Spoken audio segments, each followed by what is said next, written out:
looking at the triple evils of racism, war, because he ultimately took a position against the war in Vietnam in April of '67. He was assassinated in April of '68. And then also the issue of poverty. So he was trying to meet Johnson halfway, because, you know, Johnson had this war on poverty and the anti-poverty program. So that was his connection with Johnson in terms of dealing with the question of poverty.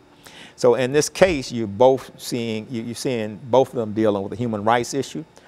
Another thing that you're starting to see now is that both of them became internationalists, not simply because King had the Nobel Peace Prize or because Malcolm made the pilgrimage to Mecca, but because they're starting to see international solutions as a way of solving the problem of African Americans out of the United States. So what they were both saying is that the problem at that time, there were 22 million African Americans, said this problem is not just a local, regional, or domestic or national problem. This is a global problem. So wherever people of color are on the world stage today, they're having the same problems, dealing with poverty, dealing with colonization outside of Africa and segregation inside of America, and then also dealing with the question of war, because this whole war machine, the military-industrial complex, was impacting the whole of the global economy, not just African Americans who were fighting that war, or Americans who were fighting that war, all over the planet. You know, you had this, at that time you're dealing with the Cold War. You had Russia and China lined up against the United States, England, France, and so forth. This is the aftermath of the Second World War.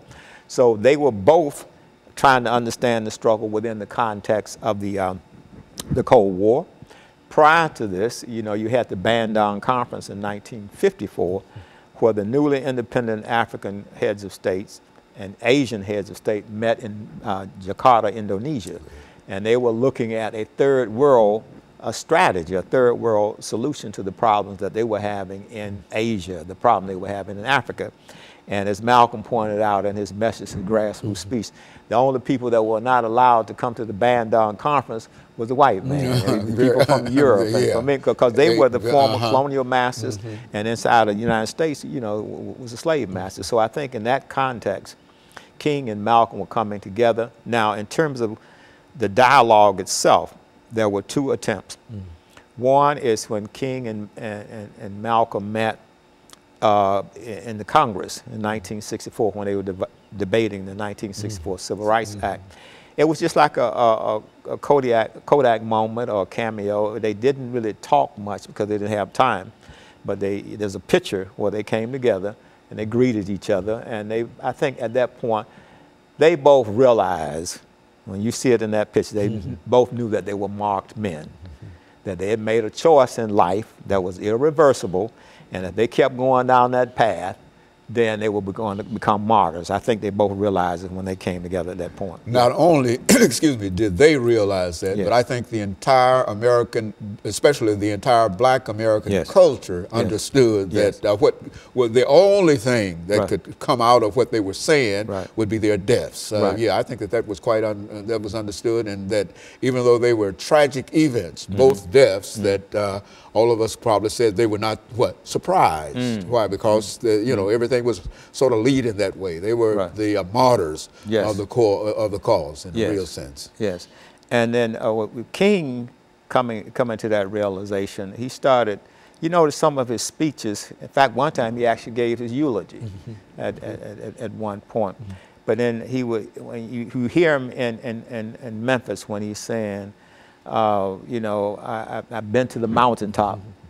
And I've looked over. I might not live to see the promised land with you, but I know that we are the people who make it to the promised land.